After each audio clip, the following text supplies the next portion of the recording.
ਕੋਈ ਮਰਦ ਹੁੰਦੇ ਨੇ ਉਹ ਇੱਕ ਤੋਂ ਕਿਸੇ ਮਰਦ ਨੂੰ 2 ਦੀ ਜ਼ਰੂਰਤ ਹੁੰਦੀ, ਕਿਸੇ ਨੂੰ 3 ਦੀ ਜ਼ਰੂਰਤ ਹੁੰਦੀ ਹੈ, ਤੇ ਉਹ ਆਪਣੀ ਜ਼ਰੂਰਤ ਦੇ ਮੁਤਾਬਿਕ ਕਰ ਲਵੇ। ਅੱਛਾ ਜੀ, ਕੋਈ 6 ਸਾਲ 3 ਸਾਲ ਦਾ ਬੱਚਾ ਬੱਚੀ ਹੈ, ਉਹਨੂੰ ਵੇਖ ਕੇ ਜੋ ਅਟਰੈਕਟ ਹੁੰਦਾ ਹੈ ਉਹਦੇ ਬਾਰੇ ਕੀ? ਇਹੋ ਜਿਹੇ ਬੰਦਿਆਂ ਨੂੰ ਕੱਟ ਦੇਣਾ ਚਾਹੀਦਾ ਤੇ ਸਰੇਆਮ ਸੰਸਾਰ ਕਰ ਦੇਣਾ ਚਾਹੀਦਾ। ਜਦੋਂ ਅਸੀਂ ਇਹ ਕਵਾਂਗੇ ਨਾ ਕਿ ਅਟਰੈਕਸ਼ਨ ਹੈ, ਮਰਦ ਦੀ ਨੀਡ ਹੈ, ਮਰਦ ਫਿਤਰਤ, ਫਿਰ ਉਹਨੂੰ ਫਿਰ ਉਹ ਕਹਿੰਦਾ ਕਿ ਠੀਕ ਹੈ ਮੇਰੀ ਫਿਤਰਤ। ਮੈਂ ਤੁਹਾਨੂੰ ਗੱਲ ਦੱਸਾਂ ਜਿਹੜਾ ਇੱਕ ਇਹੋ ਜਿਹੇ ਮਰਦ ਜਿਹੜੇ ਬੱਚਿਆਂ ਨਾਲ ਜ਼ਿਆਦਤੀ ਵਗੈਰਾ ਦੀ ਮਾਮਲਾਤ ਦੇ ਅੰਦਰ ਮੁਲਵਸ ਹੁੰਦੇ ਨੇ, ਤੁਹਾਨੂੰ ਮੈਂ ਇੱਕ ਗੱਲ ਦੱਸਾਂ ਕਿ ਇਹਦਾ ਰੂਟ ਕਾਜ਼ ਵੀ ਕਰਨਾ ਚਾਹੀਦਾ। ਇਹੋ ਜਿਹੇ ਤਾਂ ਦੀ ਨਾ ਸ਼ਾਦੀਆਂ ਨਹੀਂ ਹੋਈ ਹੁੰਦੀਆਂ। ਇਹ ਦਰਿੰਦਿਆਂ ਦਾ ਰੂਟ ਕਾਜ਼ ਪਰ ਇੱਕ ਤਾਂ ਸਾਈਕੋਲੋਜੀਕਲ ਡਿਸਆਰਡਰ ਹੁੰਦਾ ਹੈ ਆਪਣੇ ਦਾ ਮੌਜੂਦ ਹੈਗਾ। ਲੇਕਿਨ ਤੁਸੀਂ ਕੀ ਸਮਝਦੇ ਹੋ ਵੀ ਸਪੋਰਟ? ਤੁਹਾਨੂੰ ਲੱਗਦਾ ਕਿ ਮੈਂ ਤਾਂ ਕਹਿੰਦਾ ਕਿ ਇਹਨਾਂ ਨੂੰ ਫਾਂਸੀ ਦੇਣੀ ਚਾਹੀਦੀ ਹੈ, ਇਹਨਾਂ ਨੂੰ ਮੁਆਸ਼ਰੇ ਤੋਂ ਤੁਸੀਂ ਕਹਿ ਰਹੇ ਹੋ ਵਿਆਹ ਕਰਨਾ ਚਾਹੀਦਾ। ਮੇਰੀ ਗੱਲ ਜ਼ਰਾ ਸੁਣੋ, ਇੱਕ ਬੰਦਾ ਹੈਗਾ 15-18 ਸਾਲ 20 ਸਾਲ ਦੀ ਉਮਰ ਹੈਗੀ ਹੈ, 20 ਸਾਲ ਦੀ ਉਮਰ ਹੈ, ਲੈਟਸ ਸਪੋਜ਼ ਮੈਂ ਇੱਕ ਮਿਸਾਲ ਦੇ ਰਿਹਾ। ਮੈਂ ਇਹ ਗੱਲ ਕਰਦਾ ਉਹਦੇ ਚਿਹਰੇ ਤੇ ਲਿਖਿਆ ਹੋਏਗਾ ਕਿ ਉਹਦੇ ਅੰਦਰ ਇਹ ਦਰਿੰਦਗੀ ਹੈਗੀ ਹੈ, ਚਿਹਰੇ ਤੇ ਨਹੀਂ ਲਿਖਿਆ ਹੋਏਗਾ ਨਾ। ਮੁਆਸ਼ਰੇ ਦੇ ਅੰਦਰ ਅਗਰ ਸਾਨੂੰ ਦੀਨ ਕੀ ਹੁਕਮ ਦਿੰਦਾ ਹੈ ਕਿ ਜਦੋਂ ਬਾਲਗ ਹੋ ਸ਼ਾਦੀ ਕਰਦੇ ਹੋ, ਇਹ ਹੁਕਮ ਦਿੰਦਾ ਦੀਨ? ਦਿੰਦਾ ਹੈ, ਬਿਲਕੁਲ ਦਿੰਦਾ। ਅਗਰ ਇੱਕ ਇਨਸਾਨ ਜਦੋਂ ਉਹ ਜਵਾਨ ਹੋ ਰਿਹਾ, ਬਲੂਗਤ 'ਚ ਪਹੁੰਚ ਰਿਹਾ, ਉਹਦੀ ਸ਼ਾਦੀ ਹੋਣਾ ਸ਼ੁਰੂ ਹੋ ਜਾਏ according to the principles Islam, according to the principles of Islam, ਤੁਹਾਨੂੰ ਨਹੀਂ ਲੱਗਦਾ ਕਿ ਮੁਆਸ਼ਰੇ ਦੇ ਅੰਦਰ, ਮੈਂ ਨਹੀਂ ਕਹਿੰਦਾ 100%, ਲੇਕਿਨ 80-90% ਬੁਰਾਈਆਂ ਦਾ ਖਾਤਮਾ ਹੋ ਜਾਏ? ਤੁਹਾਨੂੰ ਨਹੀਂ ਲੱਗਦਾ? ਮਤਲਬ ਜਿਹੜੇ ਯੂਨੀਵਰਸਿਟੀ ਕਾਲਜ ਦੇ ਦਿਲ ਟੁੱਟਣ ਦੇ ਵਾਕਿਆਤ ਹੁੰਦੇ ਨੇ, ਸੁਸਾਈਡ ਦੇ ਵਾਕਿਆਤ ਹੁੰਦੇ ਨੇ, ਤੁਹਾਡਾ ਨੌਜਵਾਨ ਫੋਕਸ ਨਹੀਂ ਹੈਗਾ, ਤੁਹਾਡੀ ਬੱਚੀਆਂ ਫੋਕਸ ਨਹੀਂ ਹੈਗੀਆਂ, ਵਿਆਹਾਂ ਦੇ ਮਸਲੇ ਆ ਰਹੇ ਨੇ, ਲੜਕੇ ਡੇਟਿੰਗ ਕਰਕੇ ਛੱਡ ਦਿੰਦੇ ਨੇ, ਕਾਲਜ ਦਾ ਵਿਆਹ ਹੋ ਜਾਂਦੇ ਨੇ, ਬਿਲਕੁਲ ਠੀਕ ਹੈ। ਲੇਕਿਨ ਫਿਰ ਹੋਰ ਕੋਈ 5-6-7 ਸਾਲ ਬਾਅਦ ਜਦੋਂ ਉਹ ਉਮਰ ਆਉਂਦੀ ਨਾ ਸਹੀ, ਜਦੋਂ ਵਿਆਹ ਕਰਨ ਵਾਲੀ, ਉਦੋਂ ਫਿਰ ਉਹਨੂੰ ਹੁੰਦਾ ਕਿ ਹੁਣ ਇੱਕ ਵਿਆਹ ਹੋਰ ਹੋਣਾ ਚਾਹੀਦਾ। ਤੇ ਫਿਰ ਉਹ ਕੁੜੀ ਦਾ ਕੀ ਕਸੂਰ ਹੈ? ਤੇ ਕੁੜੀ ਦਾ ਕੀ ਕਸੂਰ ਹੈ ਜਿਹਦੀ ਇੰਨੀ ਛੋਟੀ ਉਮਰ 'ਚ ਵਿਆਹ ਹੋ ਗਿਆ, ਬੱਚੇ ਪੈਦਾ ਕਰ ਲਏ, ਬਾਅਦ 'ਚੋਂ ਬੰਦੇ ਦਾ ਇੱਕਦਮ ਦਿਲ ਕਰ ਪਿਆ ਮੈਂ ਵਿਆਹ ਕਰਾਂ, ਉਹਦਾ ਕੀ ਕਸੂਰ? ਤੁਸੀਂ ਪਹਿਲੇ ਆਪਣੇ ਜ਼ਿਹਨੋਂ ਇਹ ਗੱਲ ਕੱਢੋ ਕਿ ਦੂਜੀ ਸ਼ਾਦੀ ਚੀਟਿੰਗ ਹੈਗੀ ਹੈ। Sir, would your wife allow you ever? I don't need her permission. ਇਸਲਾਮ ਦੇ ਮੇਰੇ ਤੇ ਰੂਲ ਹੈਗਾ। ਠੀਕ ਹੈ, ਮਤਲਬ ਕਿ ਤੁਹਾਡੇ ਅਕੋਰਡਿੰਗਲੀ ਕਿ ਬੁੱਢੀ ਨੂੰ ਪੁੱਛੋ ਵੀ ਨਾ ਤੇ ਜਾ ਕੇ ਦੂਜਾ ਵਿਆਹ ਲਿਆ ਕੇ ਕੁੜੀ ਦੇ ਸਿਰ 'ਚ ਮਾਰ ਦੋ ਲਿਆ ਕੇ। ਮੇਰੀ ਗੱਲ ਜ਼ਰਾ ਦੁਬਾਰਾ ਮੇਰਾ ਜਵਾਬ ਸੁਣ ਲਓ ਦੁਬਾਰਾ। If I am in a need, ایک تو نیڈ جیڑی ہے نا اللہ دی قسمیں. میں آپ کو ایک مثال دے رہا ہوں, آپ میری بات کو آپ ہر چیز کو لٹرلی سچویشن ہے. جب میں یہ بات کرتا ہوں نا, میں تو I am talking in general. I don't have second wife, I have one wife. کسی وجہ تو ہے نا, I am very happy with her. وجہ ہے, ہاں وجہ ہے, وجہ بتا دیتا ہوں. میں بزنس مین ہوں, میری اتنی زیادہ اپوائنٹمنٹس ہیں, اتنی زیادہ میرا ہیکٹک شیڈیول ہے. مطلب آپ کی پروڈیوسر مجھ سے ناراض ہو گئی تھی پچھلے انٹرویو میں. ایک میری میں جسٹیفائی نہیں کر سکتا نا, میں ایک بیگم کو ٹائم پورا نہیں دے پا رہا. میں دوسرے کتنے میں کتنے جا کے سر مارا اپنا. میری گل تسی سمجھ رہے ہو, ٹکرا مارنا لے ہوئے. میں گل کر رہا کہ میں بیگم نو ایک نو ٹائم نہیں دے رہا, میں پہلے انہوں تو راضی کر لواں, انہوں ٹائم دے دواں. لیکن سسٹر, اللہ تعالیٰ نے دین, دیکھیں ہماری شادی دین کے مطابق ہوتی ہے نا, ہماری تدفین بھی دین کے مطابق ہوتی ہے. بندہ مرتا ہے جنازہ بھی دین کے مطابق ہوتا ہے. جب آپ پیدا ہوتے ہو تو آپ کے کان میں آواز اذان دی جاتی ہے, دین کے مطابق دی جاتی ہے. مرد کے خطرے کیے جاتے ہیں, دین کے احکامات وہاں تک فالو کیے جاتے ہیں. اب اس کا مطلب ہے کہ ہم نے ہر چیز دین کے مطابق گزارنی ہے. آپ نے سبمٹ کر دی ہے. شادی کے لیے مرد کو 2 گواہان کی ضرورت ہے, عورت کے لیے ولی کی ضرورت ہے. نبی کے صلی اللہ علیہ وسلم کی حدیث ہے, لا نکاح الا ولی. عورت کے لیے ولی کی ضرورت ہے, مرد کے لیے 2 گواہان کی ضرورت ہے.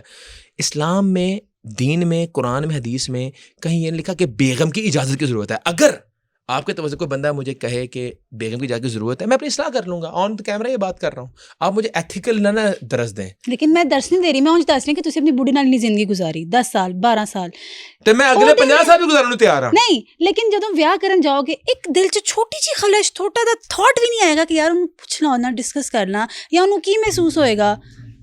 ایس معاشرے دے اندر میں سمجھدا کہ ایس معاشرے دے اندر آئی ووڈ پریچ کہ ایک مرد, میں ایک مردوں میں نہیں کہہ رہا دوسری شادی کرو, نہیں کرنی. میں بندہ کہنا ہے کہ کوئی شرم کرو, بے حیائی نہ کرو, چیٹنگ نہ کرو, ڈیٹنگ نہ کرو, کسی کڑی دا گھر برباد نہ کرو, کسی کڑی نو عزت دو. اگر تسی ریلیشن شپ چ آنا ہی ہے, میری گل سنو, دین دیر از اونلی ون آپشن. حرام ریلیشن شپ کی, میں حرام ریلیشن شپ کے خلاف ہوں. تسی میرا پوائنٹ سمجھو, جڑا میرا سینٹر آف, جڑا میں جس توجہ میری گل فالو, میں گل کرتے ہیں حرام relation ship is never an option. is not an option at all. بالکل کسی ضرورت نہیں ہے. The only option you have is شادی. ٹھیک ہے. ہاں ਤੁਸੀਂ ਆਪਣੇ ਬੰਦਿਆਂ ਨੂੰ ਕੰਟਰੋਲ ਕਰੋ ਕਿ ਉਹ ਕੁੜੀਆਂ ਨਾਲ ਦੋਸਤੀਆਂ ਵੀ ਨਾ ਕਰਨ. ਕੰਟਰੋਲ ਦੀ ਲੋੜ ਹੀ ਨਹੀਂ ਹੈ ਸਰ, ਇੰਨੀ ਕੁ ਸਾਡੇ ਵਿੱਚ ਟਰਸਟ. ਮੈਂ ਤੁਹਾਡੀ ਤੇ ਗੱਲ ਨਹੀਂ ਕਰ ਰਿਹਾ, ਮੋਸਟਲੀ ਮਾਜ਼ਰਤ ਦੇ ਨਾਲ ਜਿਸ ਚੈਨਲ ਤੁਸੀਂ ਬੈਠੇ ਹੋ ਨਾ, ਇੱਥੇ ਕਿਸੇ ਰਿਪੋਰਟਰ ਨੂੰ ਕਹੋ ਤੁਹਾਨੂੰ ਨਾ ਸਟੈਟਸ ਲਿਆ ਕੇ ਦੇਵੇ ਤੇ ਤੁਹਾਡੇ ਹੋਸ਼ ਉੱਡ ਜਾਣ ਕਿ ਇਸ ਵਕਤ ਪਰ ਡੇ ਪਾਕਿਸਤਾਨ ਦੀ ਤਲਾਕ ਦੀ ਰੇਸ਼ੋ ਕਿੱਥੇ ਪਹੁੰਚੀ ਹੋਈ ਹੈ. ਅਸੀਂ ਯੂਰਪ ਨੂੰ ਕੱਢ ਦਿੱਤਾ ਹੋਇਆ ਹੈ. ਔਰਤਾਂ ਬਹੁਤੀਆਂ ਅਵੇਅਰ ਹੋ ਗਈਆਂ ਨੇ, ਪੜ੍ਹ ਲਿਖ ਗਈਆਂ, ਉਹਨੂੰ ਪਤਾ ਲੱਗ ਗਿਆ ਕਿ ਅਸੀਂ ਜ਼ੁਲਮ ਜ਼ਿਆਦਤੀ ਬਰਦਾਸ਼ਤ ਨਹੀਂ ਤਲਾਕ ਇਸ ਵਾਸਤੇ ਹੋ ਰਹੀਆਂ ਨੇ. ਤਲਾਕ ਇਸ ਵਾਸਤੇ ਨਹੀਂ ਹੋ ਰਹੀਆਂ, ਬੰਦੇ ਬਦਲਣ ਨੂੰ ਤਿਆਰ ਨਹੀਂ ਨੇ ਸਰ. ਬੰਦਿਆਂ ਨੂੰ ਵੀ ਆਪਣੀ ਇਸਲਾਹ ਕਰਨੀ ਚਾਹੀਦੀ ਹੈ. ਹੋ ਗਈਆਂ ਨੇ ਲੇਕਿਨ ਮਰਦ ਜਾਹਿਲ ਹੋ ਗਿਆ ਹੈ. ਮਰਦ ਉੱਥੇ ਦਾ ਉੱਥੇ ਹੀ ਹੈ. ਕਮਾਲ ਹੈ ਤੁਹਾਡਾ ਫੈਮਿਨਿਜ਼ਮ ਵੀ ਮਾਸ਼ਾਅੱਲਾ. ਉਹ ਫੈਮਿਨਿਜ਼ਮ ਦੀ ਗੱਲ ਹੀ ਨਹੀਂ, ਇਹੀ ਗੱਲ ਹੈ. ਔਰਤਾਂ ਤਲਾਕ ਹੋ ਰਹੀ ਹੈ, ਔਰਤਾਂ ਅਵੇਅਰ ਹੋ ਗਈਆਂ ਨੇ, ਤਲਾਕਾਂ ਲੈ ਰਹੀਆਂ. ਔਰਤਾਂ ਮੇਰੀ ਗੱਲ ਸੁਣੋ, ਔਰਤਾਂ ਅਵੇਅਰ ਨਹੀਂ ਹੈਗੀਆਂ. ਪਤਾ ਕਿਸ ਗੱਲਾਂ ਤੋਂ ਤਲਾਕਾਂ ਹੋ ਰਹੀਆਂ ਨੇ ਤੁਹਾਨੂੰ ਪਤਾ ਵੀ ਹੈਗਾ. ਮੈਂ ਕਿਤੇ ਕੋਈ ਮਰਦਾਂ ਨੂੰ ਜਸਟੀਫਾਈ ਨਹੀਂ ਕਰ ਰਿਹਾ. ਤੁਹਾਨੂੰ انٹالرنس, عدم برداشت. اویئر ہو گئی ہے نا, ایجوکیٹڈ ہو گئی ہے نا, عدم برداشت. یہاں تک کہ ایک مرد کا یہ کہنا بھی کہ ابھی یہاں نہیں جاؤ, یہ تمہارے لیے سیف نہیں ہے, یہ تمہاری باؤنڈری, یہ برداشت نہیں کرنے کو تیار عورت. عدم برداشت اس پیک پہ چلی گئی ہے, انٹالرنس اس پیک پہ چلی گئی ہے. وہ مرد کا مقابلہ کر رہی ہے عورت. شانہ بشانہ کھڑا ہونا چاہیے. ٹھیک نہیں, ہاں مرد کے شانہ بشانہ کھڑا ہونا ٹھیک نہیں ہے. کوئی نئی بحث آ گئی ہے اب. بالکل ٹھیک ہے گئے مرد شانہ بشانہ, مرد کے شانہ بشانہ رسپانسبلٹی میں کھڑی ہو. اس کی رسپانسبلٹی ہے اپنے گھر پہ توجہ دینا, بچوں کی پرورش کرنا. مرد کی رسپانسبلٹی ہے کہ نان نفقہ پورا کرنا, کما کے لانا, بیگم کا خیال کرنا, بیگم کو پروٹیکٹ کرنا, بیگم کی ہیلتھ کا خیال رکھنا, بیگم کی ایجوکیشن کا خیال رکھنا, بیگم کی کوئی بھی نیڈ ہے اس کو پوری کرنا. جو رسپانسبلٹی ہے اس میں ہاں اپنی رسپانسبلٹیز پوری کریں, بانٹ لیں. ਹਾਂ 50-50 ਅੱਜ ਕੱਲ ਤੁਹਾਨੂੰ ਵੀ ਮੈਂ ਦੱਸਦਾ ਕਿ ਔਰਤ ਤੇ ਮਰਦ 50-50 ਬਿਲਸ ਵੀ ਕਰ ਰਹੇ ਨੇ ਤੇ ਘਰ ਦੀ ਰਿਸਪੌਂਸਿਬਿਲਿਟੀ ਵੀ ਕਰ ਰਹੇ ਨੇ. ਤੁਹਾਨੂੰ ਲੱਗਦਾ ਕਿ ਇਹ ਜ਼ਿਆਦਾ ਬਿਹਤਰ ਆਪਸ਼ਨ ਹੈ?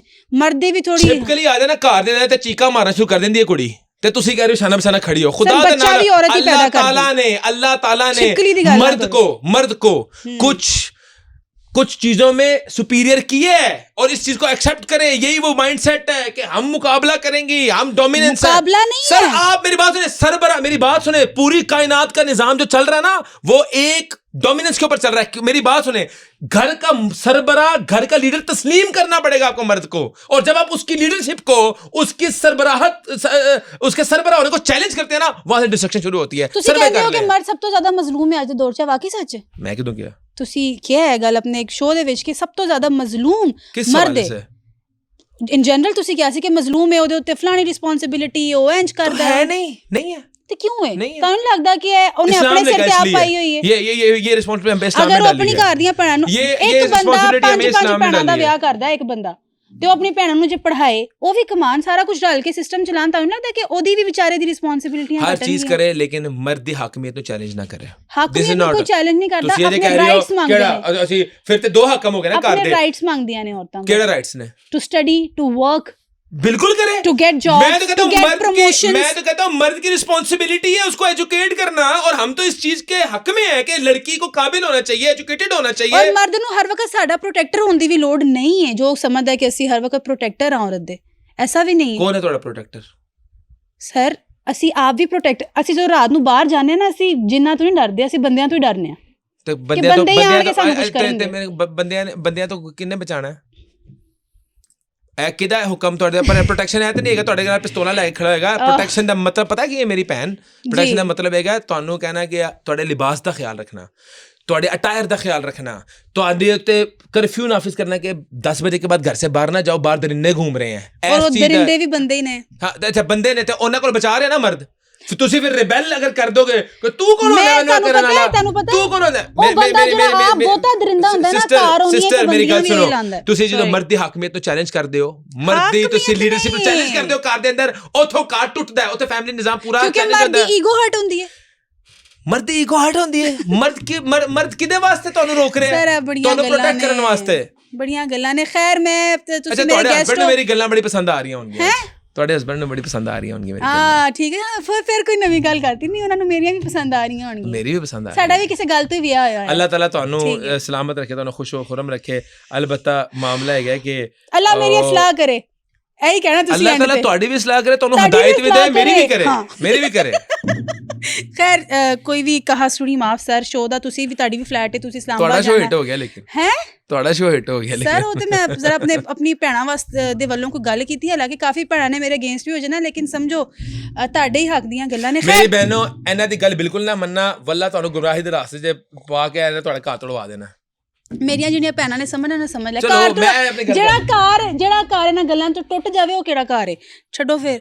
ਖੈਰ ਹੋਰ ਮੇਰੀ ਗੱਲ ਸੁਣੋ, ਧਿਆਨ ਨਾਲ ਤੁਸੀਂ ਜਾਓ ਇਸਲਾਮਾਬਾਦ, ਪਹਾੜ ਇੰਜੋਏ ਕਰੋ, ਤੇ ਨਜ਼ਰਾਂ ਤੁਸੀਂ ਇੱਧਰ ਉੱਧਰ ਨਹੀਂ ਵੇਖਣਾ, ਤੁਹਾਡੇ ਤੇ ਮੈਨੂੰ ਬੜਾ ਡਰ ਹੈ, ਠੀਕ ਹੈ ਨਾ। ਅੱਲਾ ਦੇ ਫਜ਼ਲੋ ਕਰਮ ਨਾਲ ਅਸੀਂ ਅਲਹਮਦੁਲਿਲਾ ਅੱਲਾ ਦੇ ਫਜ਼ਲੋ ਕਰਮ ਨਾਲ ਦੁਆ ਕਰਨ ਵਾਲੇ ਹਾਂ, ਅੱਲਾਹ ਤਾਲਾ ਸਾਨੂੰ ਕੋਈ ਵੀ ਹਰਾਮ ਕੰਮ ਕਰਨ ਦੀ ਤੌਫੀਕ ਨਾ ਤਾ ਕਰੇ। ਅਸੀਂ ਇਹ ਦੁਆ ਕਰਨੇ ਅੱਲਾਹ ਤਾਲਾ ਸਾਡੀ ਨਜ਼ਰਾਂ ਦੀ ਹਿਫਾਜ਼ਤ ਕਰੇ, ਸਾਡੀ ਹਯਾ ਦੀ ਹਿਫਾਜ਼ਤ ਕਰੇ, ਸਾਡੇ ਈਮਾਨ ਦੀ ਹਿਫਾਜ਼ਤ ਕਰੇ। ਆਮੀਨ।